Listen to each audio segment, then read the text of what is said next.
Bonjour Jean-Joseph. Bonjour. Est-ce que tu peux nous donner quelques éléments de ta biographie et ce qui t'a amené à tes centres d'intérêt et tes recherches? Est-ce que tu peux nous en dire quelques mots? Biographie, difficile à dire, je ne suis pas mort encore. Bon, pour l'instant, ce que je sais, c'est que quand j'ai eu 18 ans, le hasard a fait que je suis allé en Tunisie à l'invitation d'une partie de ma famille pour m'occuper de camps de vacances dans la banlieue de Denden, de Tunis. Ça s'appelait Denden, Kasr Saïd. Et j'y ai passé 2 mois qui m'ont beaucoup marqué parce qu'il suffisait de traverser la Méditerranée, dans le sens France-Méditerranée, mais à l'époque on le faisait en bateau, et on rentrait dans un univers sous-développé, grande pauvreté. La Tunisie de l'époque, fin des années 70, c'était très pauvre. J'y suis retourné l'année suivante, et je crois que ça m'a donné ce virus, d'aller voir en dehors de l'Occident, en dehors de l'Europe, comment ça se passait. Et puis, quelques années après, un autre hasard, c'était en 81, m'a amené en Inde, destination qu'avait choisie plutôt mon épouse pour fêter une agrégation qui s'était bien passée. Et on y est resté 2 mois, uniquement dans le sud, prendre des bus, des trains locaux, etc. C'était aussi déjà ce que j'avais appris en Tunisie, à faire vivre avec les gens et pas vivre en offshore, d'hôtel en hôtel. Et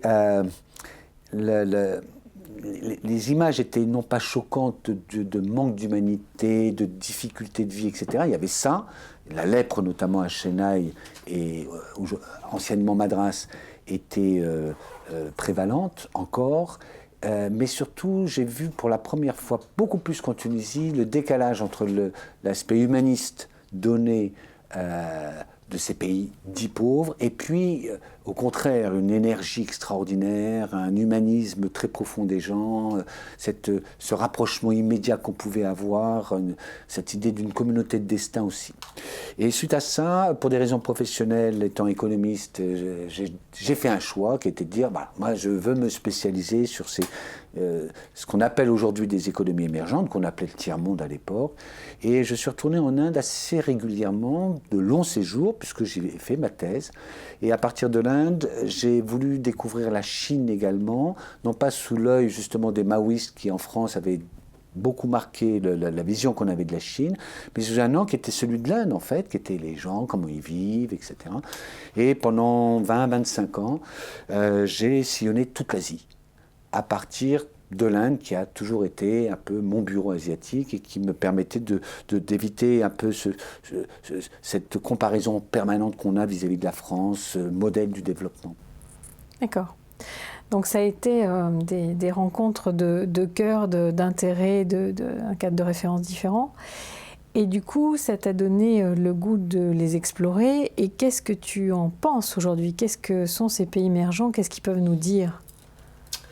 Quand on regarde quand même, 30 ans c'est beaucoup, mais enfin, quand on regarde avec ce recul de 30 ans, quelque chose qui est quand même impressionnant, c'est la Chine est devenue la première économie du monde, devant les États-Unis, l'Inde est en train de rattraper à toute vitesse, ça sera le taux de croissance le plus rapide, mais au-delà des chiffres, ces 2 pays et tout un ensemble d'autres, bien sûr, ont connu des transformations majeures. Ils ont fait, en l'espace de 30 à 50 ans, ce que le monde occidental, en tout cas européen, a fait en 2 siècles. Donc ce sont ces transformations qui me frappent. Urbanisation, bien sûr. Delhi était une ville où il y avait encore des vaches partout, etc. Aujourd'hui, c'est des embouteillages de voitures monstres. Donc ce qui m'intéresse, c'est ce bouleversement qu'il y a eu. Dans quelle mesure il n'est pas pour ces pays le signe des 2 ères qu'ils mettent toujours en avant, la Renaissance, c'est-à-dire la Renaissance chinoise, la Renaissance indienne, c'est-à-dire des vieilles civilisations qui sont passées dans la trappe de l'impérialisme au XIXe siècle et qui, à partir du moment où ils se sont pris en charge eux-mêmes, donc c'est pas vieux, 47, 49, eh bien ont été capables de faire face à tout un ensemble de défis du développement. Et puis le 2e ère, c'est un peu la revanche, qu'on le veuille ou non, ces pays, à chaque fois que j'y suis, et j'y suis bien d'ailleurs, voient le monde occidental quand même comme celui qui a été à l'origine de leur 19e siècle et jusqu'à la moitié du 20e siècle dramatique, la guerre en Chine, la colonisation britannique a peut-être apporté à l'empire des richesses monstrueuses, à certaines castes, groupes d'affaires aussi, mais pour l'ensemble du sous-continent indien, c'était absolument terrible. Et donc une sorte de revanche, c'est-à-dire, vous voyez, quand on se prend en main, nous, voilà ce dont on est capable. Alors, c'est pas le développement équilibré qu'on souhaiterait parfois, mais enfin, le fait est qu'ils sont en train de prendre un essor, une place dans l'économie mondiale, et au-delà de l'économie mondiale, je pense, d'images que l'on peut avoir de ces civilisations, dans le passé, oui, mais aussi demain. Ils veulent être à la pointe du monde du XXIe siècle. Quelque part, ça nous donne une leçon de résilience pour nous, l'Occident. Résilience dans quel sens ? Dans le sens où, justement, il y a eu ces souffrances-là, ces traumatismes, de se vivre alors que c'était des cultures merveilleuses, enfin, elles le sont toujours, mais historiquement, que l'impérialisme ou un peu l'isolation qu'a eu la Chine les a conduits à être vécus par l'Occident comme étant pas tout à fait aussi développés de ces deux pays-là. Et donc ça pourrait nous donner à nous une leçon de résilience, puisque là pour le moment on est plutôt d'émergents qu'émergents ou que réémergents. Alors leçon, oui, parce que ce qui donne de l'épaisseur au monde indien, au monde chinois ou au monde africain, que je fréquente depuis quelques années, c'est précisément ce proverbe africain, quand tu veux savoir où tu vas, regarde d'où tu viens. Ces pays-là, il y a un autre proverbe très beau africain d'ailleurs, qui aussi explique cette résilience. Les Africains ont l'image avec les lions très fréquemment, donc c'est le jour où les lions auront leur historien, les récits de chasse ne tourneront plus à la gloire des chasseurs. Les chasseurs, nous les Européens, ils se sont emparés, et c'est très net depuis une trentaine d'années, de leur civilisation millénaire. L'Afrique, c'est plus de 2000 ans, l'Inde aussi, la Chine aussi. Et ils ont été chercher dans cette civilisation, dans cette histoire, avec les aspects positifs, négatifs, bien souvent c'est masqué, bien évidemment, mais ils ont été chercher les forces de cette énergie, aujourd'hui, du renouveau. Alors, des fois, on appelle ça du nationalisme, du chauvinisme, etc.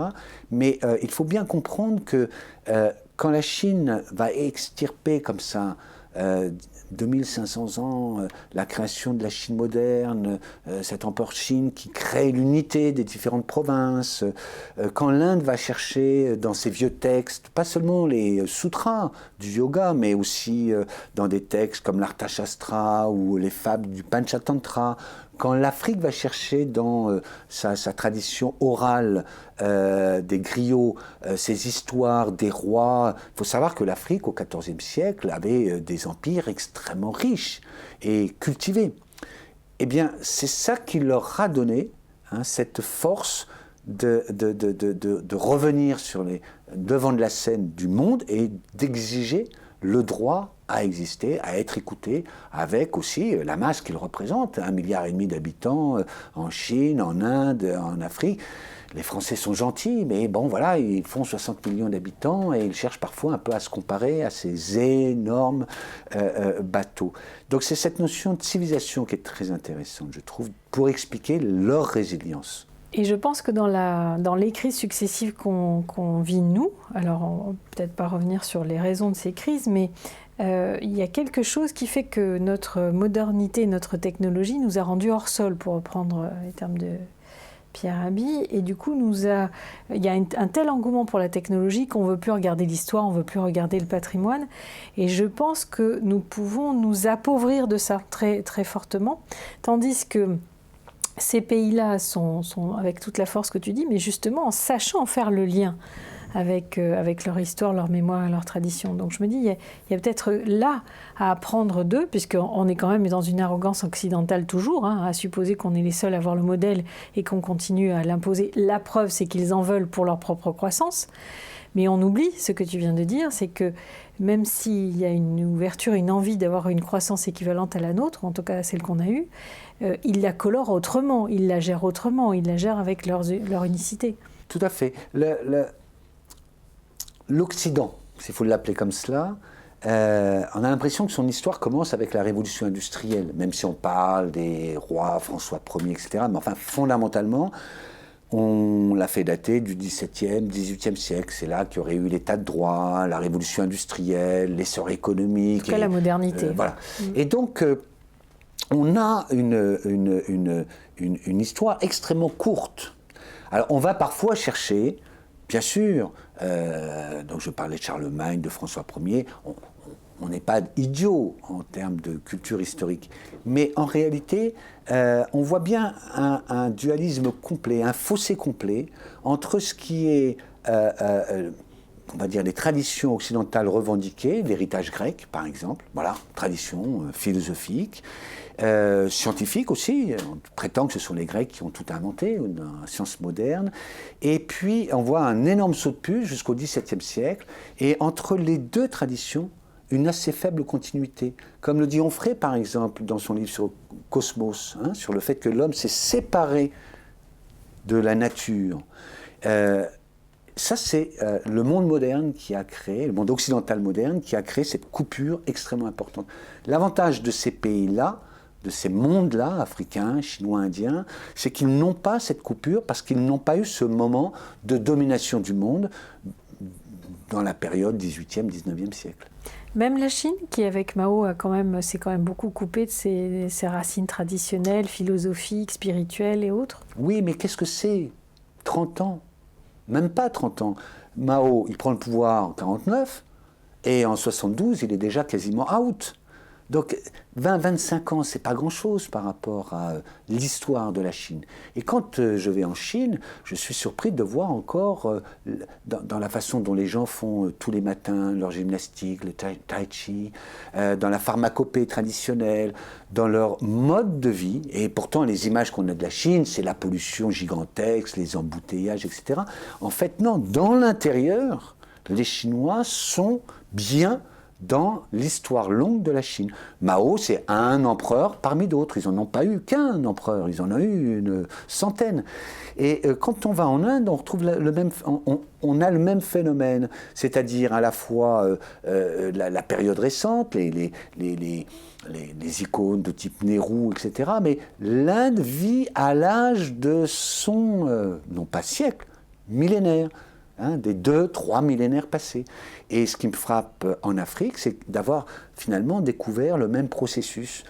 Ils vont chercher, dans leurs racines très profondes, ce qui est leur raison d'être aujourd'hui.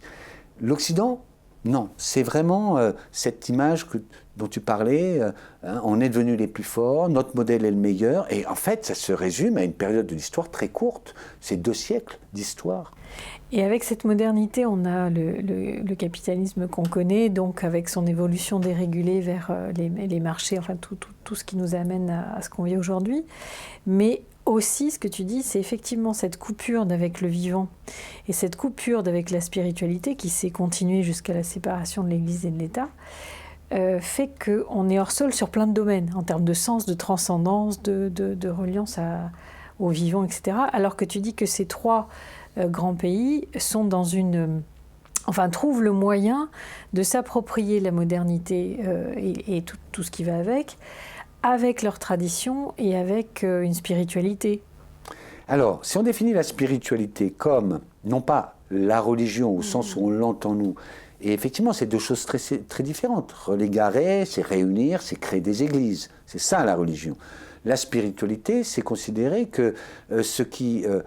pas nécessairement domine d'ailleurs, mais que l'homme doit marcher sur ses 2 jambes. Il y a un esprit, c'est quand même ça qui est déterminant dans les choix qu'il fait, dans les orientations qu'il va suivre, et puis il y a la vie matérielle.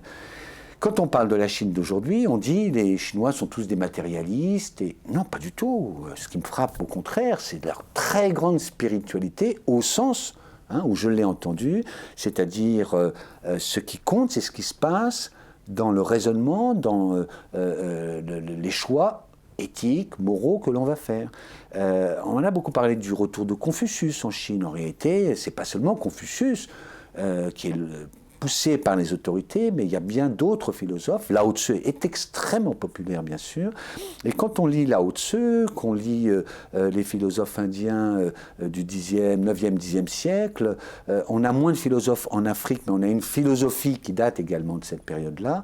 On voit qu'effectivement, ils convergent, ces trois ensembles, vers une intégration de la prospérité matérielle, mais aussi le respect des traditions. Ce sont des sociétés extrêmement conservatrices, contrairement à ce que l'on pense. On n'a pas cette modernisation à tout prix que l'on a en Europe et aux États-Unis, encore plus qu'ailleurs.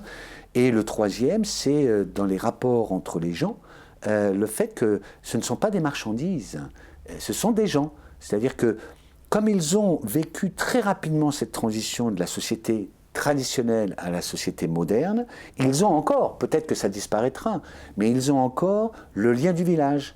Donc le voisin compte. Quand je vais en Chine, dans ces grandes tours où on a l'impression que tout est anonyme, non, pas du tout. Le lien avec le voisin compte parce qu'on a encore cette culture du village. Je te remercie. Je propose qu'on fasse une petite pause.